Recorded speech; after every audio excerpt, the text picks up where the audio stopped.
हाँ तो कैसे हैं प्यारे बच्चों। नमस्कार, जय हिंद। स्वागत है आप सभी को आपके अपने YouTube channel math bye Sanjeev पर।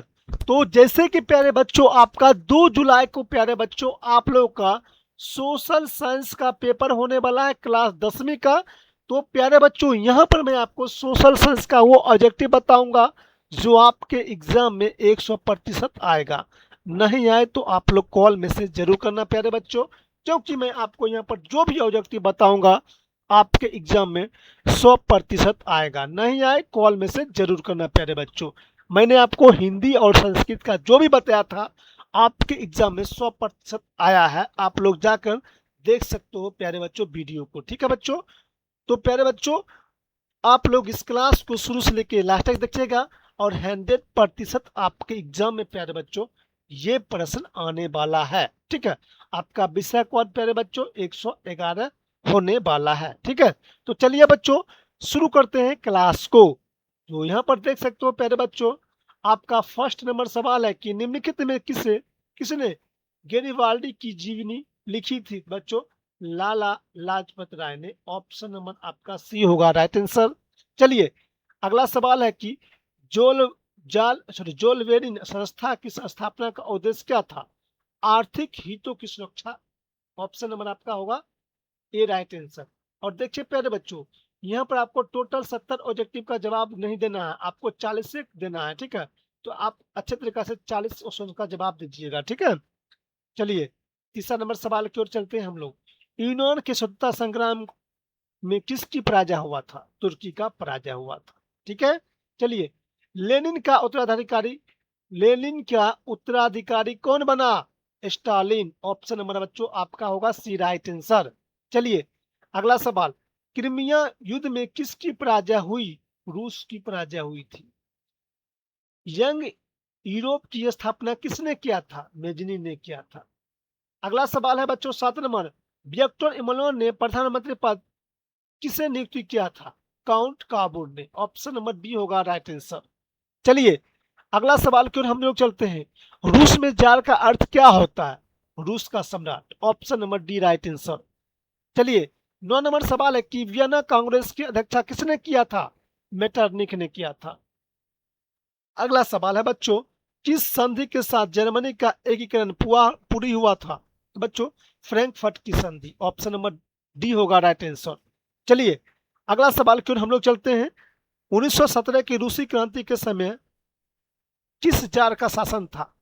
निकोलस द्वितीय का। ऑप्शन नंबर बी होगा राइट आंसर। चलिए अगला सवाल की ओर चलते हैं। 12 नंबर। बेल्शेविक क्रांति किस नाम से जानी जाती है। अक्टूबर क्रांति के नाम से। अगला सवाल है सोवियत संघ का विघटन कब हुआ था। 1911 में 1991 में। ऑप्शन नंबर आपका होगा सी राइट आंसर। अगला सवाल है निम्नलिखित में से किसे अपने देश के अनिवार्य सेवा लागू किया था।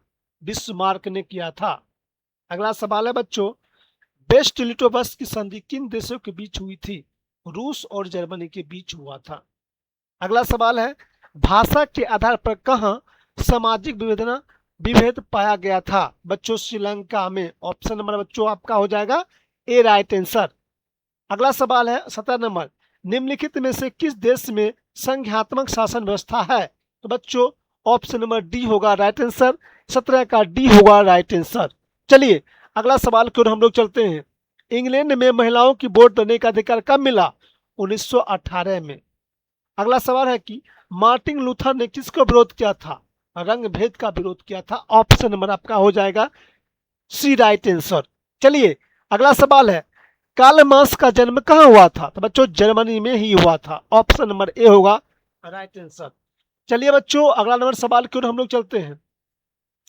संविधान का अनुच्छेद 19 किससे संबंधित है। मौलिक अधिकार से संबंधित है। ऑप्शन नंबर बी होगा right answer.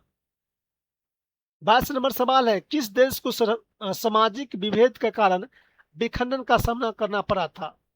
Yugoslavia. Option number हो जाएगा सी राइट आंसर। अगला सवाल है निम्न में कौन भारतीय संघीय व्यवस्था की विशेषता नहीं है।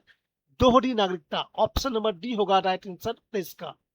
अगला सवाल है बच्चों 24 नंबर। सामाजिक विभाजन का हल करने का सबसे अच्छा तरीका क्या है। लोकतंत्र। अगला सवाल है कि प्रोस्टेट और कैथोलिक समूह के संघर्ष के लिए किस देश को जाना जाता है? तो बच्चों आयरलैंड को जाना जाता है। अगला सवाल है कि सप्तदलीय गठबंधन कहाँ बनाया गया था? नेपाल में। 26 का सी होगा राइट आंसर। अगला सवाल है आपके स्क्रीन पर, निम्नलिखित में कौन सामाजिक विभाजन का आधार नहीं है? मानवता। ऑप्शन नंबर होगा सी राइट आंसर। अगला सवाल है, भारत में न्यायपालिका किस प्रकार की संस्था है? स्वतंत्र संस्था है। अगला सवाल है कि निर्माण कार्य निम्न में किस क्षेत्र का हिस्सा है? तृतीय क्षेत्र का हिस्सा है। ऑप्शन नंबर आपको ये होगा राइट आंसर। अगला सवाल है बच्चों, निम्नलिखित में कौन बिहार के आर्थिक पिछड़ापन का कारण नहीं है? आर्थिक संरचना का विकास। ऑप्शन नंबर हो जाएगा आपका सी राइट आंसर। अगला सवाल है कि गरीबी के दृष्ट की अवधारणा को प्रतिपादक कौन थे? बच्चों नरकस थे। Option number A right answer. Manav Vikas report संगठन के आधार पर तैयार किया जाता है? बच्चों ऑप्शन नंबर डी होगा राइट आंसर, यानी कि 32 का डी होगा राइट आंसर। अगला सवाल है आपके स्क्रीन पर, गरीबी रेखा निर्धारण कैलोरी मापदंड सुझाव पर निर्धारित किया जाता है? योजना आयोग के द्वारा। ऑप्शन नंबर सी 33 का सी राइट आंसर। निम्नलिखित में क्या बिहार का विकास बाधक है? बच्चों ऑप्शन नंबर डी हो जाएगा, यानी कि 34 का डी होगा राइट आंसर।